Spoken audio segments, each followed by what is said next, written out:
Hi, Daniel Hall here, progressing, percolating, and evolving. And in today's video, I have got something really special for you, as I always do.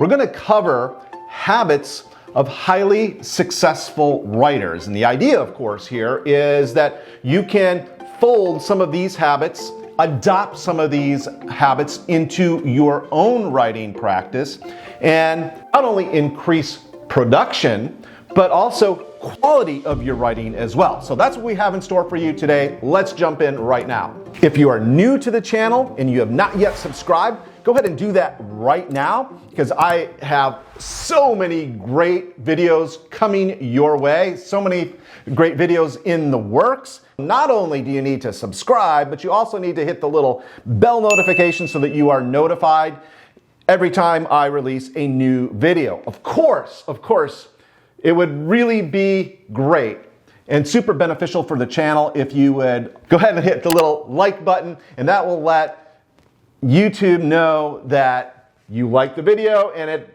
pushes it up the rankings so more people will find this video and benefit from it. So if you would do that, I'd really appreciate it. What I want to do is highlight some of the habits of some of the most successful authors, both living and deceased. And I want to start with this concept that Junot Diaz, author of this great book, this Pulitzer Prize-winning book called The Brief Wondrous Life of Oscar Wilde. And it really plays very well to sort of set up why we develop these habits to begin with. He writes here, let me read the quote correctly, "In order to write the book you want to write, in the end you have to become the person you need to become to write that book." Okay? Which I wholeheartedly agree with. And that's one of the reasons why we develop these writing habits, so that we can become that person that can write the book that you want to write. Okay? So the first thing I want to start off with is the idea of becoming disciplined. Oh no! Disciplined. Here's the thing. There is so much freedom that comes from discipline. I know that's counterintuitive, but if you become disciplined and set yourself up to write every single day, you tell your subconscious, you tell your mind, hey, I'm writing every single day. And I love this quote from William Faulkner, who says, "I only write when I'm inspired. Fortunately, I'm inspired at 9 o'clock every morning." This means that when you are disciplined to sit down and write, it doesn't have to be every morning, obviously, it could be in the middle of the night. Maybe you're a night owl. That's not important. What is important is that you set aside a certain number of hours or words that you must get through every single day. Even, and this is really important, even if you're just writing your name over and over again. Okay? Now, let's talk about this for just a second, because Louis L'Amour, he said something really important, I think plays very well into this idea of establishing a daily writing habit. He says, start writing no matter what. The water does not flow until the faucet is turned on. So you don't get any words on the page unless you turn that faucet on, which means sitting down at your computer, sitting down at your desk, and attempting to write. Now, let's talk about a word goal.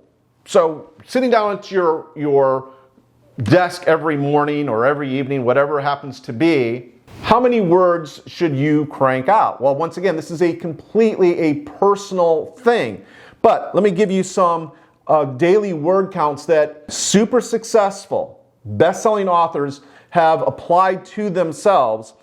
For example, Michael Chritcon, 10,000 words daily, which I think is nuts. No way I could possibly do that. But Michael could do it. That was his daily goal when he sat down. Anne Rice, 3,000 words daily. Much easier to do. Stephen King, he said in his book on writing, another great book, by the way, 2,000 words every single day. He gets up in the morning and he tries to have it done before lunch, so he has the rest of the day off, but 2,000 words daily. Jack London, 1,500 words a day. Or the master himself, Ernest Hemingway, 500 words a day. We could all do that. I mean, for crying out loud, 500 words is really nothing. So these are some of the really, really important things that you should do each and every day. But how do you actually make this happen? Let's talk about the use of technology in your day-to-day writing practice. It is really important, in my humble opinion, my not so humble opinion, that you calendar your writing time. That time should be sacred to you, okay? In other words, nothing should interfere with the time that you put on the calendar to write every single morning, which, and this is another really, really important thing, I realize that you probably have family around. Maybe right outside your door right now you hear, children or your dog barking or a lawnmower going or whatever. Or maybe you're in your office and you could hear office noise going on in the background. Consider where you intend to write consistently, if that's your home office or if it's your office at your job or your place of business, wherever that is. And this is another really important thing that a lot of successful writers have done, and that is to get the buy-in of their support system. In other words, you go to your spouse and you say, hey honey, I want to write a book. It's going to be a big project. I need to crank out 90,000 words. And my intention is I'm going to write 1,000 words every single day until I've got 90,000 words. Can you help me with this? And what I mean by that, can you keep the children quiet? When I close the door and you see that do not disturb sign on the door, and by the way, you could, write a do not disturb sign and put it up on your door, you are doing it together. They are your support system. And if they are invested in the outcome of the writing project, it is going to be so much easier for them to help you. So get their buy-in and get it early. Okay, get it early and get them helping you to clear the decks. And so it could be a very, very productive time, which loops back into this other concept. There should be no distractions. No distractions. So that's not just with your children, okay, or your business associates. That is with your cell phone. That is with social media. That's with your email client. All that goes off. Successful writers say this over and over again. Your writing time is sacred to you. That is your money-making time. That is your creation time. Don't let anyone or anything stop you or keep you from using that time wisely. One last habit that I want you to get into, and it's a really important one, is you're not always going to be writing, obviously, but your mind is always going to be working. Therefore, the other thing that you should do is you should have and carry around a notebook. I love this quote by Jack London, who says, get this, keep a notebook, travel with it, eat with it, sleep with it, slap into it every stray thought that flutters up into your brain. Cheap paper is less perishable than gray matter, and lead pencil markings endure longer than memory.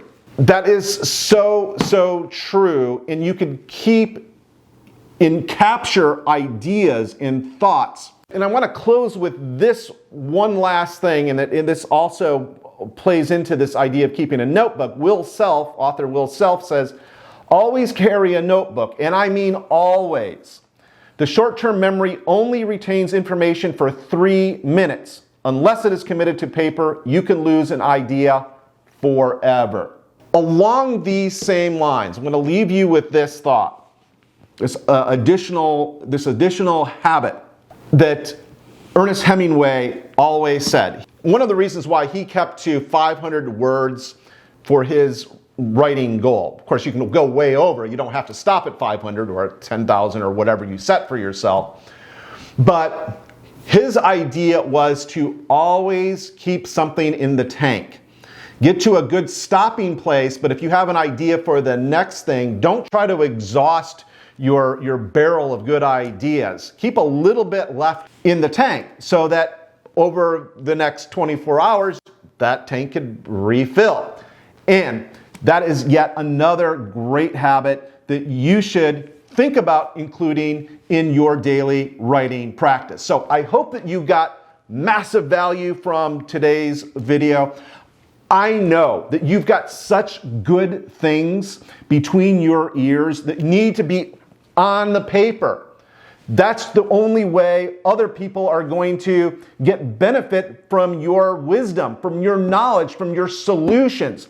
And it's my job, the way I see it, is to help you get more of that goodness on paper, in your books, in your scripts, in your screenplays, in whatever kind of writing you are doing. So with that, thank you so much for watching. I really, really appreciate it. If you have not yet subscribed to the channel, please go ahead and do that right now. And of course, hit the little bell notification. And if you liked or loved or somewhere in between this video, I would really appreciate that as well. Just go ahead and hit the little like button. If you're a part of a writers group or authors group and you think that they would get value from this, I invite you to share this video with them. Share this with your Facebook friends. Share it in your Facebook group or your LinkedIn group. And once again, I know that you've got a message that you want to get out to the world to benefit other people, whether that benefit is simply entertainment, which we all need, or if you're a nonfiction writer and you have a great solution to get out to the marketplace or some insights to share that are going to help other people. If you can get them onto paper and out into the world, that you make a much larger impact. And by so doing, you become a blessing to other people. And karmically speaking, that blessing can do nothing but to reflect back on you. So go out and be the blessing so that you could get more blessings.